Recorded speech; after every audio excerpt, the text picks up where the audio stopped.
Au centre de la clairière se dressait un arbre gigantesque, si haut que sa cime disparaissait dans la brume. Son tronc était large comme une maison, et sur son écorce se dessinait un visage sévère, marqué par la colère. Ses yeux de sève brillaient d'une lueur ancienne. Kiba baissa les yeux vers les petites pousses dans ses bras, elles avaient complètement guéri, vibrant d'une douce lumière verte. Il les reposa doucement, dans la terre humide, les racines s'ancrant aussitôt comme si elles retrouvaient leur foyer. Puis il leva la tête vers l'arbre colossal. Il ne savait pas que vous étiez des ans. Le visage de bois pivota lentement vers lui, ses yeux de sève fixant l'enfant. Puis une voix profonde, grave comme le tonnerre lointain, résonna dans la clairière. Je reconnais cette aura. Tu es le fils du loup blanc.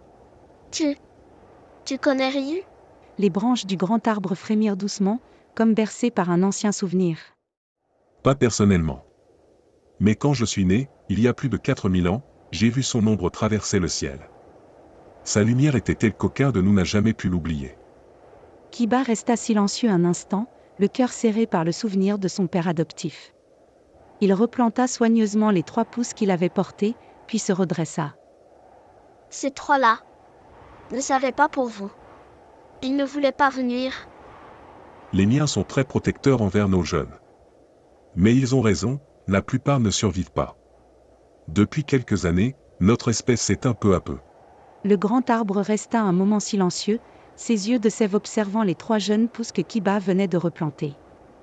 Leur éclat vert semblait plus vif que celui des autres, comme si elles respiraient une force nouvelle. Enfin, l'arbre immense reprit la parole, sa voix grave résonnant dans toute la clairière. Mais je vois.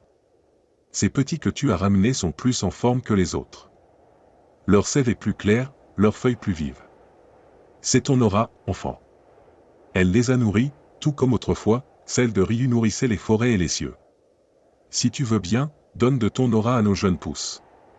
Avec elle, ils pourraient grandir en bonne santé et notre lignée aurait une chance de perdurer. En échange, nous fermerons les yeux sur ce que ces 3 inconscients ont fait.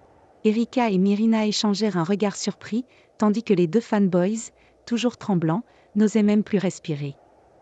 Kiba posa doucement une main sur une pousse encore fragile et ferma les yeux. Si mon aura peut t'aider, alors je le ferai. Une lueur dorée jaillit de son corps et se diffusa lentement dans le sol. L'énergie se répandit comme une onde, traversant la clairière entière. Les petites pousses vibrèrent, leurs feuilles frissonnantes de joie, s'illuminant d'un vert éclatant. Même le grand arbre immobile depuis des millénaires, sembla se redresser légèrement, comme rajeuni par ce souffle de vie. Le grand arbre tendit ses immenses branches vers le ciel. La lumière dorée de Kiba s'étendit jusqu'à lui, et l'arbre ancestral absorba une partie de cette aura, comme pour en conserver l'essence. L'énergie circula dans son tronc, puis se diffusa dans toutes ses racines. Peu à peu, les jeunes pousses s'illuminèrent à leur tour, leur vert devint éclatant, presque lumineux, comme si chacune avait été renforcée par un souffle nouveau. Après quelques minutes, toute la clairière vibrait d'une vitalité inédite. Les petits-ans, jadis faibles, semblaient maintenant prêts à grandir avec vigueur. La voix grave du grand arbre résonna de nouveau, emplie d'une sincère gratitude. Grâce à ton aura, je pourrai nourrir les prochaines générations pendant encore longtemps. Merci.